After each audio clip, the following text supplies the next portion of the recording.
all so much for joining us in this really amazing panel, taking a look at the future of capital markets, and what a great topic to kick off this new year. I'm Justin Solomon, executive producer at Forkast.News, and joining me, Dotun Rominiyi, director of emerging technology at London Stock Exchange Group, Joshua Wade, product manager at Calastone, Swen Werner, global head of digital custody and payments at State Street Digital, Michael Coletta, chief strategy officer at Fineqia, and Staci, warden of AlGoran Foundation. Now, we have a big panel with a lot to get to in a short amount of time. So I want to kick things off with a very quick introduction from each of our panelists, but sticking with the theme. So as we look at the future of capital markets, what role is your company or foundation playing in shaping it?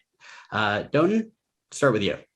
Thank you very much, Jonathan, and it's great to be here. I'll say, I guess, as the London Stock Exchange, we've obviously got a vast heritage, playing a significant and material role as a financial markets infrastructure provider within the capital market sphere. I think, as we move into this new kind of wave of digitization, kind of sweeping across the landscape, I think we absolutely see our role as a continuation of that, in terms of facilitating the digitization of capital markets, providing infrastructure, providing services, and really helping to support our clients and the broader ecosystem to evolve their business practices, evolve their workflows, and really help transform that value chain to add value, efficiency, and really increase access to capital. Perfect. And Joshua, I know there's a lot going on at Calastone. So what's your 30-second pitch here? Sure. So yeah, Calastone, we operate the largest funds transaction network. So we're really situated in the asset management side of the capital markets, and we're connecting over 2,000 participants in that asset management community. And so our mission is to continue to help support them on their digital transformation journey, particularly when it comes to launching tokenized investment vehicles, providing the on-ramp to digital assets, and supporting the whole ecosystem around the asset manager on that journey as well. Michael? Hi. So Fineqia International is publicly listed, actually, a Canadian company. In the UK, we have a regulated platform for administering and issuing debt securities for corporate mini bonds. We also have another branch that focuses on investments in blockchain-related companies. Primarily, we are focused on building upon the financial market infrastructure maturities offered by companies such as London Stock Exchange, and building solutions specific to the market, and specifically focused on, at the moment, debt and equity securities. And last but certainly not least, Staci. Definitely not least. So AlGorand was founded by Silvio Macaulay, who's a world famous cryptographer. He kind of won the Turing Award in 2015. He invented a couple of things that are very important to cryptocurrency space, because he invented them in cryptography. He watched the space for a few years, then he decided, I could probably build something better, more fit for purpose for kind of industrial capital markets, industrial financial markets. So we've done that, and this is where we're really focused. So we have kind of immediate transaction time. We have 4.5 second settlements, no fork, 1,000 transactions per second. We're moving to 4,000 transactions per second in the first quarter of this year. So this is very on par with the likes of Visa, the likes of JP Morgan, in terms of how resilient and how robust the technology is. So this is very much in our, part of our mission, and really in our sweet spot as a layer one blockchain. Perfect. So definitely lots more to talk about, I'm sure, as we get this going further on in this conversation. Now, I want to head back to the London Stock Exchange Group. Dotun, what does it mean to transition to the next generation of capital markets? Yeah, I think obviously we've seen a lot of interest in the use and adoption of technologies like distributed ledger, and it's largely as a means to provide value in how we digitize, let's say, some of the existing kind of commercial activities that we see in the capital market sphere that today maybe are largely paper based, fairly inefficient, and quite kind of complex in terms of not just having a single entity engaged, but having multiple kind of entities performing various roles across the value chain. So I think specifically blockchain and DLT as a technology provides a lot of value in terms of its ability to really enable that sort of multi-party or automation or semi-automation of these workflows, but in a way that provides kind of a level playing field where you're not inserting a very large tech provider into the middle and giving them total control over how these services are rendered, but also all of the kind of inherent data generation that kind of sits underneath that. So I think what we will see and what we've started to see generally is moves around sort of tokenization, how we can digitize financial instruments such as equities or fixed income instruments or structured products, how we can streamline some of the workflows around how we issue those, how we trade them, how we service them, and hopefully over time we can start to see further efficiencies in having post-trade workflows automated and having deeper and richer integrations across the space to really kind of help rationalize some of the costs around, let's say, reconciliations and affirmations on the post-trade side in the listed space, and then even on the private market side, really streamline and bring a level of FMI into that world around providing a greater depth of liquidity on the secondary market too. So, and as we make this transition, Swen, how do you develop more resilient capital markets in the process? Actually, it's one of the areas where probably blockchain can help us.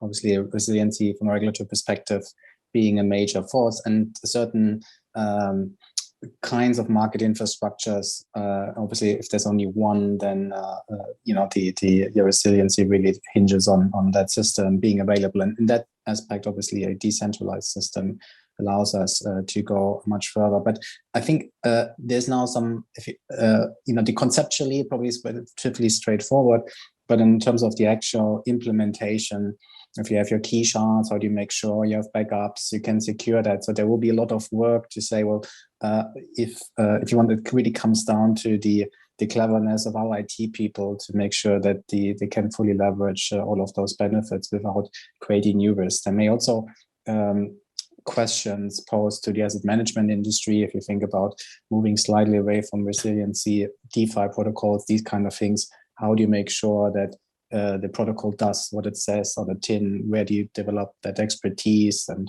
is the investment manager or portfolio manager equipped to do that in the future? So I think that will be very important, that we need to, in a way, upskill and broaden the understanding of various players involved in the value chain, how these new technologies work. Yeah, and you touched on this a bit, but Joshua, I'm wondering, when we start talking about distributed ledger technology and blockchain technology, what roles do they play in this evolution? I think that there's two things really that were already touched on. I think Staci, you mentioned about the idea of products being fit for purpose. I think we're at this kind of inflection point now between the emergence of new technology like DLT, like blockchains, and kind of AI as well, and cloud computing, as well as this new inflection point around investor demands, be it institutional or retail. And I think the role that those two play is really catering for kind of the upgrading and updating of some of these investment products that, in many cases have been around for centuries, and thinking about how we can upgrade both the infrastructure that Dotun talked about kind of improving financial market infrastructure, but also manufacturing new products that better serve that purpose and better serve the investors' desired outcomes. And it's also the ability to bring together a more open ecosystem around both the asset itself and kind of, I suppose, the investor and their journey through the capital markets as well. So it's kind of empowering this new service that's the kind of future-proofing kind of the whole of the capital markets industry as well. I think one thing to pull out there is we've been on a journey across kind of the emergence of technology from a world with the IBM original machines and kind of the emergence of Microsoft, where users of those technologies were technically locked into the service for a long time. And we're now kind of emerging with the new protocols that are emerging in the DeFi or Web3 space. That's much more about sort of locking people in based on the value of the service and the kind of user experience, which is hopefully a much better place to be, both for an investor and as an operator of those services as well. And I think both blockchains and DLTs are powering that improvement. Now, to keep talking about DLT and blockchain a bit, Michael, can you give us a few more use cases in the context of capital markets to better understand what we're talking about a bit more? Yeah, I mean, if you're looking at capital markets, so you look at two sides of the coin here. So you've got the financial market infrastructure, which is the kind of the mature, the existing incumbents, and then you've got the new fintech players. So I mean, of course, the use cases that we often see are around essentially increasing access to liquidity or investment, right? So all of the kind of small to medium enterprise, right? This is what all of this DeFi stuff has generally been about, right? The greater participation in a liquid market.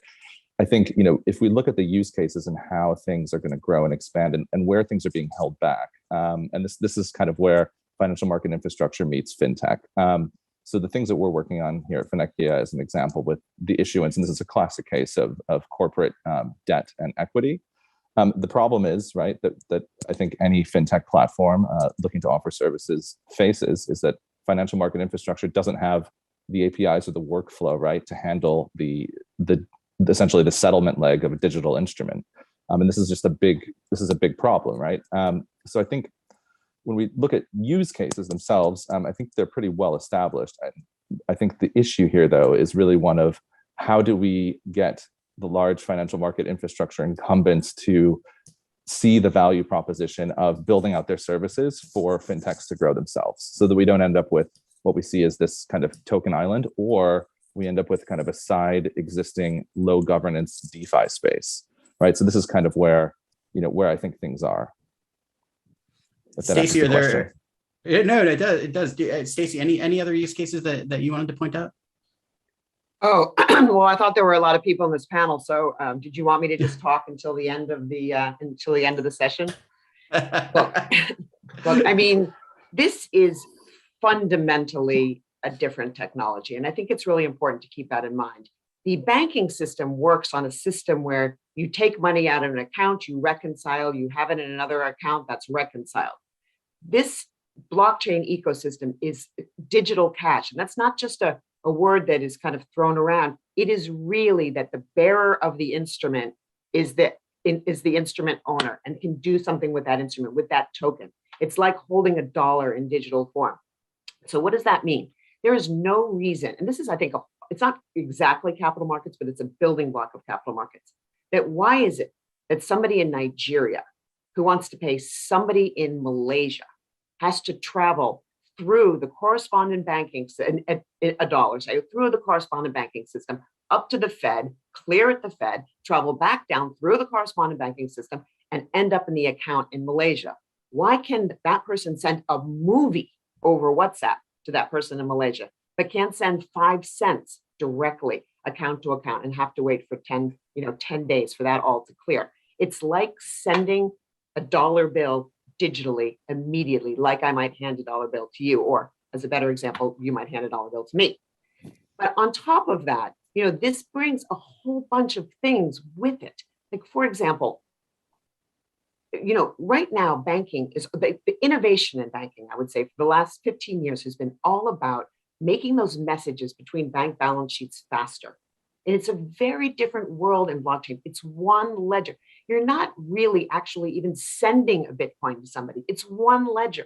And so everybody's writing to the same ledger, and the efficiencies of that and the settlement of that and the ability to understand somebody's credit history, to understand how much money is in their account is just fundamentally different. So that leads to kind of all kinds of things that I can elaborate on if you want, but you can take illiquid assets, and this has been touched on before. You can take illiquid assets and make them very small and very investable, so that, I don't know, it's like a $25 trillion housing market tied up in cement and wood that you can, tokenize into little pieces. These little investment opportunities mean that much more financial inclusion, not just in payments, but in small investors can take place. You can have much more confidence around insurance because you know that with smart contracts, things will automatically execute. You can have, again, smart contracts that match exactly the cash flow of instruments so that they execute exactly according to risk profiles that you want and needs that you have. And last, I think the Mac Daddy in this, and of course, the infrastructure stuff that we've all been talking about is important, but the Mac Daddy of this for me is that issuers will be able to now issue directly on chain. And so you can avoid, let me just say this in conclusion. The blockchain is not a very good employment mechanism for much of the capital markets industry, I would say, because all of these intermediaries are not going to be needed anymore. And I'm wondering if because of that, Staci, do you see a pushback from, and we can ask some of our panelists who are from some of the traditional financial institutions next, but are you seeing pushback? I think we see some pushback due to a misunderstanding of risk. So for example, one example is that with the President's Working Group on stablecoins, because of their understanding of risk, they have offered that maybe only deposit-taking institutions that are insured should be able to issue stablecoins. But banks reconcile their books at the end of the day, and they constantly reverse charges, constantly. And because that's part of the model. Whereas crypto settles immediately, AlGoran settles in 4.5 seconds, no forks, okay? And those are irreversible. So to have those two very different things on the balance sheet of a bank creates a lot of operational risk that I think is not particularly well thought through. And so that is, to me, the important thing in terms of the dialogue with the regulators, making sure that the risk, there are risks in crypto. Like I think composability for financial contagion is a big risk in this ecosystem. We have to think very hard about. But I'm struck sometimes by the way that we think the risks are, or what we think the risks are not actually, to me, the real risks. So now I will turn my attention to Dotun and Swen. The London Stock Exchange has been around since 1801. State Street Bank started, 10 years prior to that. So they are, by all means, traditional financial institutions. How do you get financial institutions with such traditional mentalities to embrace these new technologies? Is it challenging for you in your current roles? Dotun, we can start with you. Sure. I mean, I think for us, I would say the answer to that is probably no. I think largely, we were very early into the kind of blockchain space from a kind of learning and investigation standpoint. We were actually one of the earlier contributors to the Hyperledger project way back when. And I think, it struck us fairly early on the benefits that the technology could provide. And really, it's what's going on in the crypto space is interesting and how that's evolving is interesting. But I think, ultimately you can't get away from both the realities of the fact that, we do operate in a regulated landscape. And I think, the other part of that is the reasons why we operate in a regulated landscape. And it's for, there are, necessary inevitabilities around how, investors do need to be protected, how financial stability does need to be preserved. And when you're dealing with, systemically important markets that really define how, sovereign economies can sort of maintain that level of stability, financial regulation is incredibly important, and it's incredibly important that we, fulfill our roles in terms of being able to maintain that. And then obviously what we saw in, 2008, 17 into 18 with the ICO boom and bust, clearly, with innovation, there's a lot of excitement and there's a lot of new opportunity, but also there's a lot of inherent risk where technologists and innovators are concentrating more so on the opportunities than on the risks that, these new technologies may bring to bear. And so I think, for us, we see that there's a very important role for regulated institutions to fulfill, their place within the capital market sphere in terms of facilitating, access to capital, as we mentioned earlier, and again, roles like, for example, will exchanges disappear with these new technologies? Probably not. I mean, ultimately, we've seen the precedent in the crypto space whereby the largest, volume of liquidity in cryptocurrencies is on centralized exchanges, and for good reason. As an economic function, it's the optimal model. And for performance reasons, it's the optimal model, right? That DLT technology does have inherent computational cost, and you can't get that down to kind of microsecond latencies on trade executions. It just doesn't work. So I think, ultimately, there will be a happy medium. There'll be a hybrid of interactions. There will be evolution in some of the roles, responsibilities, and activities that a lot of regulated institutions do fulfill in future. But I think there will be a gradual evolution to that, and obviously that comes largely in part due to the fact that we're all working within the constraints of the current regulatory regimes that exist, and do vary, nation state by nation state, right? So definitely, Swen. I couldn't agree more. I think the regulation definitely is one of the areas, and I think that sometimes maybe not necessarily fully appreciated, with all due respect, in the fintech sector, that servicing certain types of organizations that are subject to very strict regulatory requirements requires a level of, if you want, controls and additional oversight that at the moment is required by law, and the technology per se will not sort of remove that. Just want to pick up on one point around this question always about intermediation. I mean, in my thinking, if you have imperfect markets, intermediaries will always be there to help and conduct business more effectively than two individual counterparties could do themselves. Now, we all expect blockchain to bring more of a peer-to-peer exchange, and that's a great thing. And actually, even at State Street, we are building peer-to-peer trading, securities finance solutions, irrespective of the underlying technology.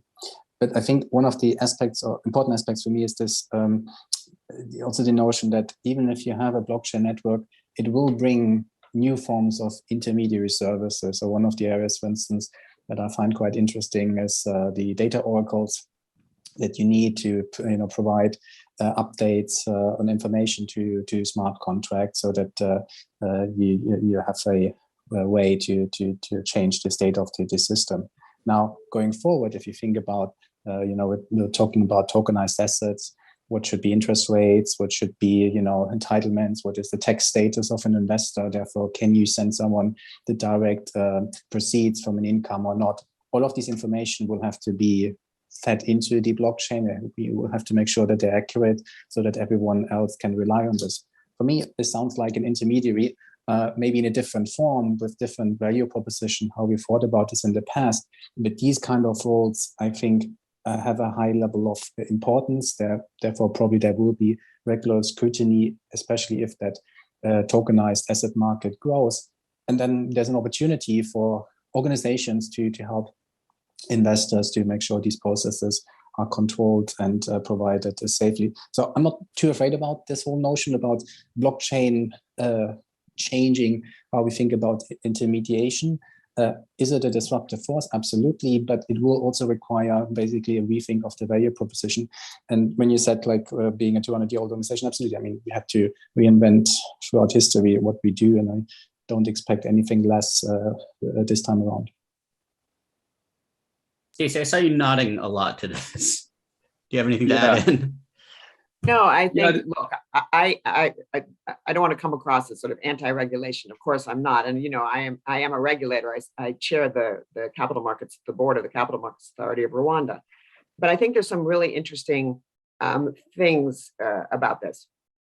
First, it's inherent, the fact that somebody can use crypto, an Afghani woman can use crypto to hide her savings from brothers and husbands, is the other side of the coin of some criminal that wants to hide their identity to regulators. So the idea that drives financial inclusion inherently drives AML CFT worries. And so this is not easy regulating this stuff and understanding the risks in order to sort of evoke the benefits at the same time. I'll also say that there is an element right now of Bitcoin is hot. Don't pour it in your lap. You know what I mean? It's a made up currency. If you don't understand the risks of that, then that's kind of on you. Whereas the more we kind of bring to bear on it, the more it has the sort of good housekeeping seal of regulators, the more trouble you might find yourself in. So I think that's just an interesting point about kind of investor awareness. And then last, I think, the biggest risk in financial markets we've seen is this kind of risk of contagion, various kinds of operational risk, data hacks, that kind of thing. And so what I think is quite also interesting about crypto is this notion of zero knowledge proofs, again, invented by Silvio Macaulay, but the idea that you could show and prove to a regulator that you have done things properly without having to show the data behind it, and that everybody would understand and believe the state of affairs that you assert without you having to reveal your own information to do that assertion, is, I think, pretty potentially game changing in terms of raising the quality of the regulatory dialogue broadly. A lot to continue on when it comes to the regulatory topic. I wanted to switch gears briefly, Michael, and ask you about asset managers and how you see them reacting to technologies such as DLT and also, speaking of regulatory implications, what you think they need to be aware of? So, just going back to the point here. So on asset management, and I think, so the whole issue, the core question here around the transformation, the successful adoption and application of DLT, right, within the broader finance context. I think the one point that we need to make clear here is that, so to answer your question about asset managers, I have to make a point at its core, which is that, remember that financial market infrastructure, so the nation's financial markets, right? So it's the depository, the exchange, right? Clearinghouses. I don't think there's been a clear value prop. They've not been able to articulate the clear value proposition of fully adopting DLT, even though there is a massive benefit, right? So I think, in my former role at the London Stock Exchange, I think Dotun would agree with me. One of the most difficult things is kind of articulating, why do we justify creating this entire rework of our entire workflow, right? Our base infrastructure into a digital form, right? Why do we take the risk and spend the money? What's the value proposition here?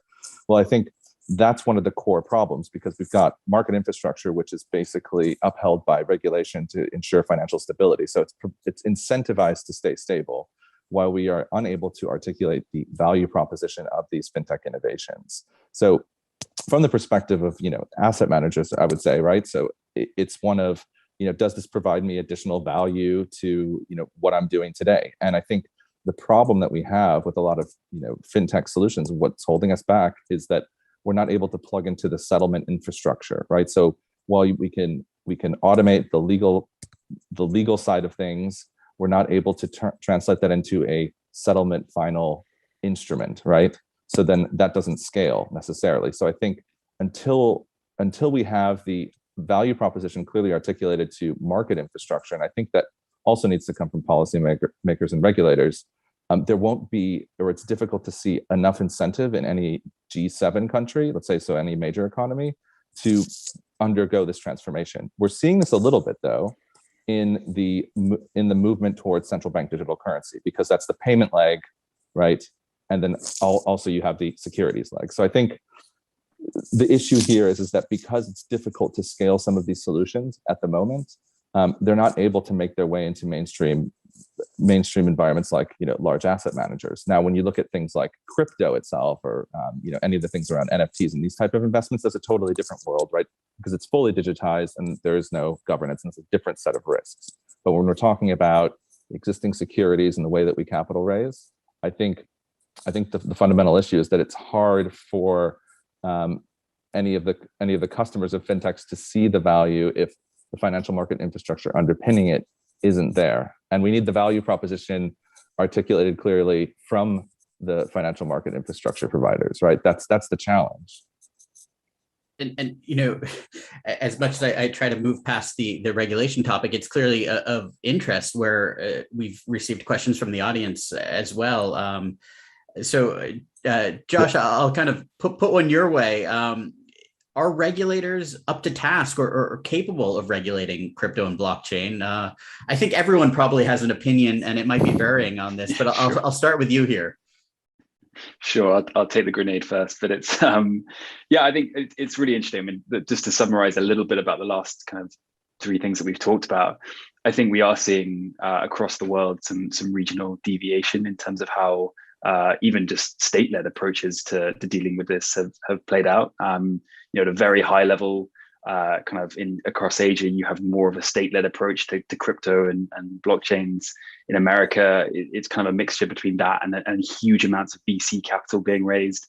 And then in Europe, it's kind of the traditional sort of regulatory-led advancements that we've seen for a long time. But I think, to talk a little bit about that, maybe we can open it up from here about how regulators are approaching it now, to talk about it from the European perspective. And actually tied into what Michael was just saying, is that you've seen sort of ESMA and actually kind of the EU as a whole bring forward things like kind of markets in crypto assets regulation, but also this idea of a DLT pilot that should be going live in 2023 that brings together market infrastructure players to actually answer questions and play out scenarios about what it means for the regulator to participate directly in sort of a DLT infrastructure, i.e., do you have to move away from actually reporting at the end of the day to a direct access for the regulator? So it's really interesting. I mean, when we think about incentives and who's winning the most from this, the answer could be that it's the regulator, because they're able to get a much more sort of intraday or real-time access to markets. And here we have to differentiate a little bit between sort of tokenization of traditional assets or crypto or kind of digital assets in other venues.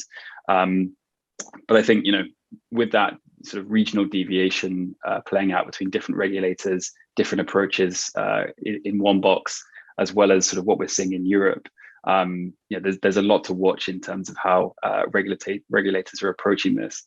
And I think pretty Europe and the US maybe are going to be leading the way in terms of that. We've certainly seen that sort of play out so far.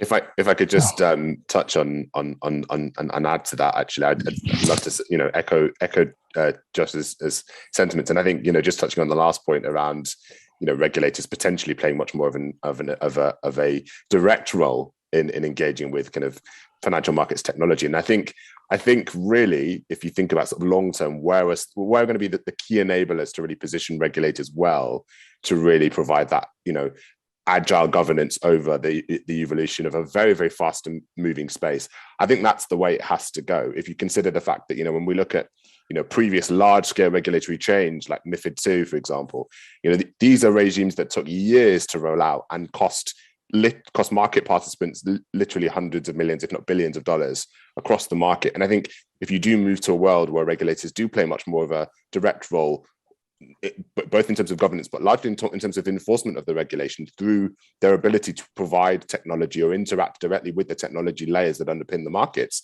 that gives them a lot more control and agility in terms of being able to drive change and regulatory change through the landscape, because they're much more in control of actually how that change is distributed and how that change is actually accessed. So I'd interject one thing as well. So having participated in basically the European Commission's expert group on regulatory hurdles to financial innovation, I know it's a mouthful, which led into MiCA. The one thing I'd say is, having sat directly with the European Central Bank, with ESMA, right, with all of the different supervisory authorities, there's, and this is, again, goes back to it, there's slightly a perverse incentive, because regulators are designed to ensure stability first and foremost, and they're resourced only at an adequate level. And this is part of the challenge. So because they're incentivized to ensure stability, it makes sometimes some of the it makes it difficult for them to give space for these types of rethinks about how we look at market infrastructure, and this thus slows down what the large market infrastructures across nations, right, are willing to do. However, I will again go back to, and in my mind, the biggest push towards some of the change is in the central banks. So central bank digital currency will lead the way for innovation in financial markets, and I think that's really where some of it will come from. That's my prediction. As led by example from the crypto world, right? Because they're going to want to, as it gets more popular, they want to push that back into normal market infrastructure. Makes sense. Now, Staci, speaking of predictions, I was going to ask you this, and I still will. As we were just a few weeks into 2022, I'm wondering what you would like to see come into play this year as a year that would really accelerate growth and adoption of DLT. what would I like to see from a regulatory point of view, or? No, not regulatory. Like let's move past regulatory conversation at this point. But what would you like to see happen this year?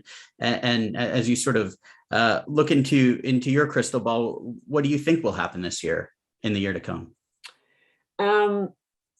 So what I would like to see is broader public awareness of the benefits of DLT and a better sense of distinction amongst them.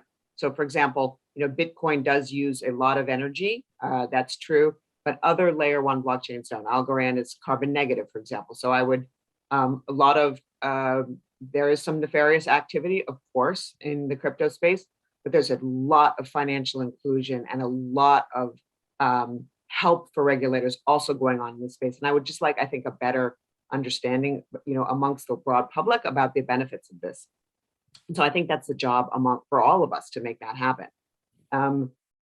As I think, just to add on to the CBDC point, I think this relationship between fiat and crypto more broadly is going to play out in kind of weird ways. I think this is maybe my kind of fun prediction. So we may see perhaps different interest rates on US dollar versus US dollar stable coin and that kind of thing. So that we'll see that these don't fully integrate, and there'll be of course arbitrage opportunities that reveals as well. Perfect. And we just have about a minute left, so we have one more question from the audience. Dotun, this one is directly to you, and as the journalist that I am, I have to ask it. Is the London Stock Exchange planning something like SDX, the digital exchange of the Swiss stock exchange? I'm not at liberty to answer that question. Oh, come on, Dotun, come on.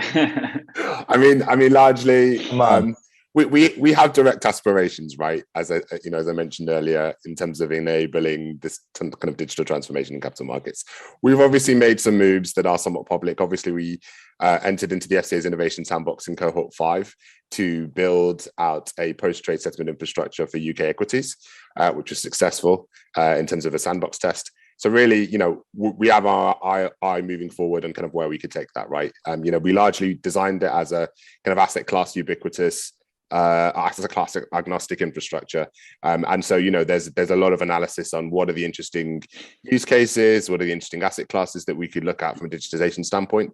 There's a lot of exploration on, opportunities in the private market space. Obviously, there's a lot going on across the capital market sphere in that area too. But I think the big thing for us that we're seeing in terms of an opportunity and really where we can add value is, having very, very rich expertise in building highly resilient mission critical market infrastructure and technology and supporting and operationalizing that. I think there's a key opportunity for us here when we look across the fintech landscape and we see some of the challenges a lot of fintechs are encountering as they engage with large institutions and trying to sell these new products and services into these organizations. And it's really that one of how do you get through procurement? How do you, get through their kind of InfoSec DD and the very, very high grade requirements that a lot of these institutions have. And so for us, we're trying to deliver a solution, a platform or an ecosystem that can enable fintechs to bring these solutions in. We can help them operationalize that, providing kind of our expertise in how we run our markets to really sit on top of as a layer, an operational layer, these solutions, and also then provide that direct access where we have physical connectivity into a very, very broad range of institutions across the world. Globally, we have over 40,000 customers, obviously post the Refinitiv acquisition across 190 countries. And so for us, there's an opportunity for us to leverage that integration and that connectivity as an asset to provide these fintechs and help them accelerate their growth in the market. So these are some of the areas in which we're really looking at, what can we do? So I'll take that as a office. Yeah, and I'll take that as a stay tuned for more. I'll vote for you. Well, we are all out of time, and we definitely covered a lot in a short amount of time. So thank you all for joining us, and definitely stick around. I know there's a lot more interesting panels to come later on today, and this has been really great. It's a pleasure talking to all of you. So thanks again. Thank you.